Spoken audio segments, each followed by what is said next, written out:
কেমন আছেন আপনি? জি আলহামদুলিল্লাহ ভালো আছি। আপনি ভালো আছেন? আলহামদুলিল্লাহ। তো আমি শুনলাম যে আপনি নাকি প্রেম করে বিয়ে করছেন। কথা কি সত্য? অবশ্যই 100% সত্য। ও, তো এই প্রসঙ্গে আপনি কিছু বলেন। আসলে এই জিনিসটা আসলে ভালো নাকি খারাপ? আসলে প্রেম ভালোবাসা ভালো কি খারাপ, যারা প্রেম ভালোবাসা করে তারা এগুলা দেখে না।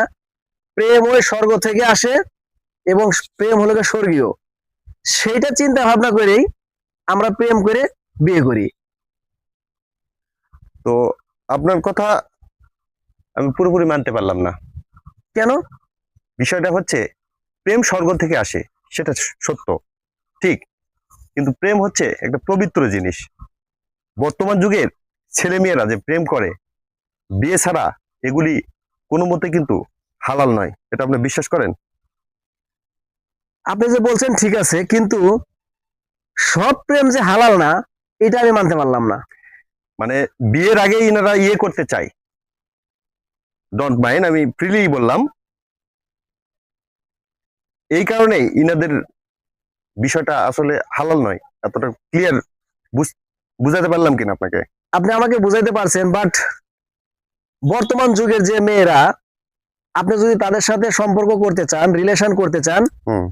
আপনি যেটা আমাকে বুঝাইতে চাইছেন, আপনি যদি ওইটা তাদের সঙ্গে সম্পর্ক না করেন, আপনি যে পুরুষ মানুষ তারা তো মানতেই চাবে না। সেটা ঠিক আছে, কিন্তু পুরুষ মানুষ, আপনার মানুষত্ব, আপনার ব্যবহারে, আপনার আচরণে বোঝা যাবে যে আপনি পুরুষ মানুষ। সেটাই তো বলছি আমি। ঠিক আছে, আপনাকে সেটা তো প্রমাণ করার প্রয়োজন হবে না যে আপনি একজন পুরুষ মানুষ। আপনার আচরণেই বুঝতে পারবে যে হ্যাঁ, আপনি পুরুষ মানুষ।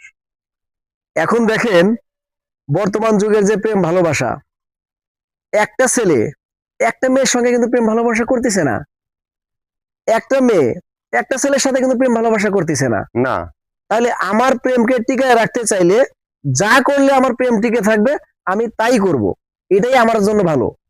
সেটা ঠিক আছে, কিন্তু আপনার এই জিনিসটা হালাল হচ্ছে না হারাম হচ্ছে, এটা তো আপনাকে চিন্তা করতে হবে। হিসাবটা কিন্তু আপনার দিতে হবে। ঠিক আছে, আপনি যে প্রসঙ্গ উঠাইছেন হিসাবটা আমাকে দিতে হবে, বাট আমি তো ওই মেয়েকেই বিয়ে করেছি, এখানে তো আমার হালাল হারাম তো আমি দেখতে গেলে আমার প্রেম টিকবে না। তো আপনি বিয়ের আগে তার সাথে যে ইয়ে করতে চাচ্ছেন, সেটা তো ক্লিয়ারলি আপনি বুঝতে পারতেছেন আমি কি বলতেছি। মানে আপনি বিয়ের আগে যদি ইয়ে করতে যান, তাহলে তো জিনিসটা আপনার হালাল হবে না, হারাম হয়ে যাবে। ইসলামে নিষিদ্ধ যেটা। আশা করি বুঝতে পারছেন আপনি। হ্যাঁ অবশ্যই আপনার কথা আমি বুঝতে পারছি এবং আপনার কথায় আমিও একমত।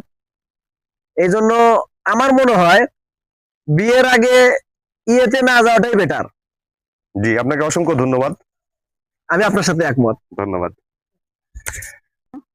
আমি নূর আহমেদ, আরটি বিনোদনের প্রতিষ্ঠাতা এবং পরিচালক। আমি ঢাকা থেকে আসছি নওগাঁ জেলাতে শাহিন আলম জীবন সাহেবের সাথে দেখা করার জন্য। উনি ওনার শাহিন আলম জীবন নামে একটা ফেসবুক পেজ এবং ইউটিউব চ্যানেল এবং টিকটক চালায়। আমি বিভিন্ন লোকের কাছে এবং আমি ওনার পেজে ঢুকে সুন্দর সুন্দর ভিডিও ভিডিও দেখেছি, যার কারণে আমি ঢাকা থেকে আজকে আসছি ওনার সাথে সাক্ষাৎ করার জন্য। আমি ওনার পেজ এবং টিকটক সম্পর্কে ওনার নিজের মুখে কিছু শুনতে চাই। জি শাহিন আলম জীবন, আপনি কিছু বলেন। আসসালামু আলাইকুম।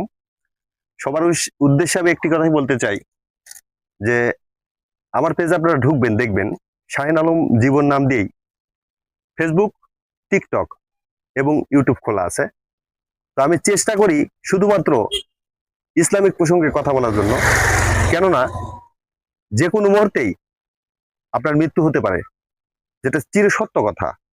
মৃত্যু এবং ভালোবাসা, এই দুটো জিনিস মানুষের কাছে হঠাৎ করে আসে। যখন আসে তখন কিন্তু সবাই ফাঁসে, এটাই বাস্তব।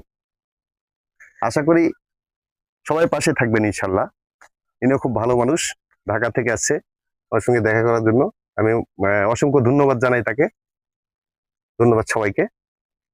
জি আমি আপনার সাথে আসলে পরিচিত হয়ে এবং আপনার সাথে সাক্ষাৎ করতে পেরে আমি নিজেও নিজেকে অনেক গর্বিত মনে করছি যে আপনার মতো একজন সেলিব্রিটি, আপনার মতো এরকম একজন লোকের সাথে আমি পরিচিত হতে পেরেছি। দর্শকরা ওনাকে যেমন আপনারা সাপোর্ট করেন, আশা করি ওনার পাশাপাশি আমার চ্যানেলটাকেও আপনারা সবাই সাপোর্ট করবেন। ইনশাল্লাহ পাশে থাকবেন নাকি। জি উনি খুব ভালো মানুষ, অনেক সুন্দর কথাবার্তা এবং অনেক সুন্দর তার আচরণ। তাকে সবাই সাপোর্ট করবেন ইনশাল্লাহ। জি, ভালো থাকবেন, সুস্থ থাকবেন, সুন্দর থাকবেন, সবাই নিজের প্রতি খেয়াল রাখবেন। ধন্যবাদ সবাইকে। তো আমরা এখানে চলে আসলাম যেখানে খেজুরের রস দিয়ে নালি বানানো হচ্ছে। তো কে কে দেখতে চাও আসো আমার পিছে পিছে। আর এই যে নওগাঁ জেলার নওগাঁ, কি সুন্দর গ্রাম্য পরিবেশ। এই সাইড দিয়ে দেখাও, এই সাইডে একদম মানে সুন্দর আবাদ বসত করে রাখছে, সরিষা থেকে ভুট্টা থেকে গরু ঘাসের থেকে শুরু করে সবকিছু এভরিথিং। আর এইখানে হলো আমরা যে বাসে আসছি, এখানে হলো গুড় বানাবে, তোমার রস। আমরা সকালে রস তো খাইছি আপনারা জানেনই, তারপরে আবার এখানে রস নিয়ে এসে নালি বানাবে। তো আমরা 20 কেজি নিব, মামারা নিবে, আমরা নিব। তো আসেন কিভাবে রস দিয়ে নালি বানানো হয় এবার আপনাদেরকে দেখাবো, আসেন।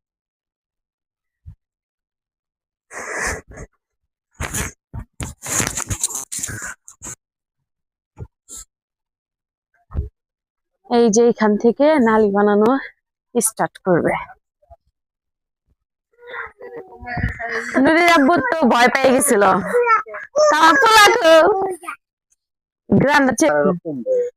এটা হইতাছে নালি বানানো প্রস্তুতি চলতেছে, তাই না? এটা এটা দিয়ে তো আর গুড় হইবে না, তাই না? শুধু নালি গুড় করলে খুব খাটনি করা লাগবে এটাতে। হয় এটা করলে জাল বেশি দেন না গো, জাল বেশি লাগবে, আবার কি ভুলে যায় ওসনা মারিয়া লাগবে, সুন দেওয়া লাগবে, দাগা দাগা তো যে উপরে খালি হাঁটা পারবো। আর এটা করলে ঘুরি করে না মারলে কোনো। আসো আমরা হাম্বা দেখি। ওই যে তোমার বোন উঠে গেছে, জুতা কোথায়? তো দেখলেন ওই যে রস দিয়ে নালি বানাইতে শুরু করছে। আর ওই যে মুরব্বি দৌড়াদৌড়ি করতেছে। এই মুরব্বির টাকায় কিভাবে দূর থেকে নাও। আজকে আমরা নওগাঁ আসছি বেড়ানোর জন্য। আমার ওয়াইফের মামাতো বোনের শ্বশুর বাড়িতে। এর আগেও আমরা একবার এসেছিলাম এখানে বেড়াতে। এলাকাটা আসলে অনেক সুন্দর, এলাকাটা যতই দেখি ততই ভালো লাগে।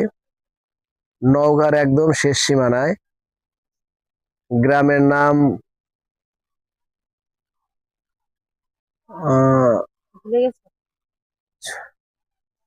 গ্রামের নামটা চক চক গণেশ না কি যেন, হ্যাঁ কি যেন নামটা বললো। এটা একদম নওগাঁর শেষ সীমানাতে পড়ছে।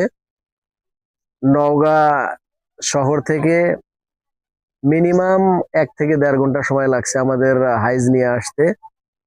এবং তারপরে জানার পরে অনেক কাহিনী, 3 ঘন্টা আমাদের ওখানে পুলিশে দাঁড়া করে রাখছিল। রাস্তার ভিতরে আমাদের চেকপোস্টে পুলিশ দাঁড় করা রাখছে মোটামুটি 3 ঘন্টার মতো, এদিকে আসতে দেয়নি। রাত্রে আসা নাকি এদিকে খুব রিস্ক, এই জন্য ডাকাতের ভয় ছিল, এই জন্য রাত্রে আমাদেরকে আসতে দেয়নি। তারপরেও আমরা সকালবেলা এসে খেজুরের রস খেলাম। খেজুরের রস একদম গাছ থেকে কাটার পরে একদম ইনটেক, কোনো প্রকার কোনো ভেজাল নাই। খেজুরের রসটা যখন গাছ থেকে পারছে একদম হাড়ি সহকারে এনে আমাদেরকে দিছে। দেখলাম এলাকার লোকজন অনেকটাই আন্তরিক, এবং শুধু তাই নয়, দেখুন এই যে এই সাইড দিয়ে মোটামুটি প্রায় বাড়িতেই খেজুর গাছ আছে, প্রায় বাড়িতেই। তারপরে এই যে ওই সাইডে দেখেন জমির পাশ দিয়ে অনেক খেজুর গাছ। এবং শুধু তাই না, এখানে অনেক ধানের আবাদ হয়। ধান গাড়ছে, এই মনে হয় অল্প কিছুদিন হলো ধান গাড়ছে। আগে সরিষা।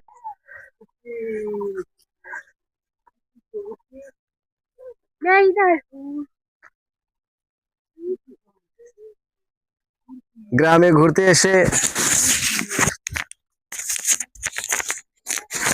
আসসালামু আলাইকুম গাইস। এই যে দেখুন আমার ওয়াইফ এখান থেকে জিনিসপত্র কেনাকাটা করতেছে। বগুড়ায় যখন আমরা গাড়ি স্টপেজ দিয়েছি এখান থেকে অনেক কিছু কেনাকাটা করেছে। এই যে দেখতেছেন আমার মামার দোকান থেকে কেনাকাটা করছে, খালাও দোকান থেকে কেনাকাটা করছে। সবাই খুব খুশি যাচ্ছে ঘুরতে। এই যে দেখেন এই যে গাড়ি, ওই যে আমার বাচ্চা বসে আছে গাড়িতে, এই যে মোহাম্মদ আলী ওর আম্মার সাথে এখানে দাঁড়িয়ে আছে। সবাই খুব এনজয় করতেছে, সবাই খুব এনজয় করতেছে জার্নিটাকে। দোয়া করবেন যাতে আমরা ভালোভাবে পৌঁছাতে পারি এবং ভালোভাবে আবার আমাদের কর্মস্থলে ফিরে যেতে পারি। চাকরির পাশাপাশি একটু ঘোরাফেরা করাও দরকার আছে।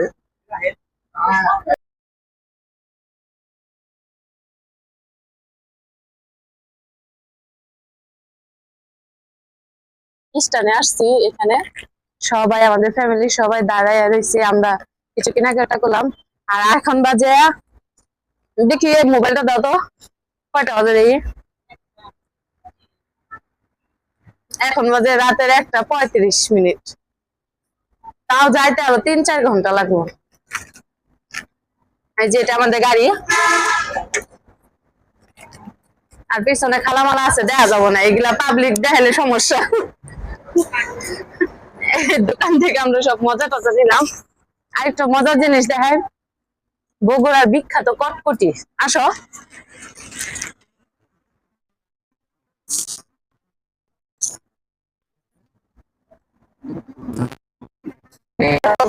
এই দোকানে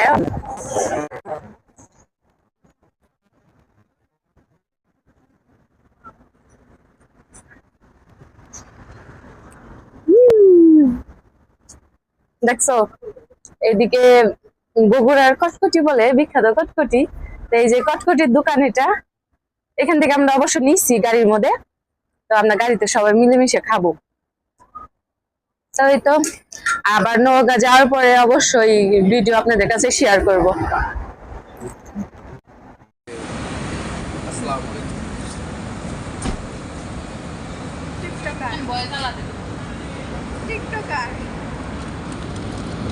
এত বড় বড় দোকান, এই যে পাবলিক আমরা দেখতেছি।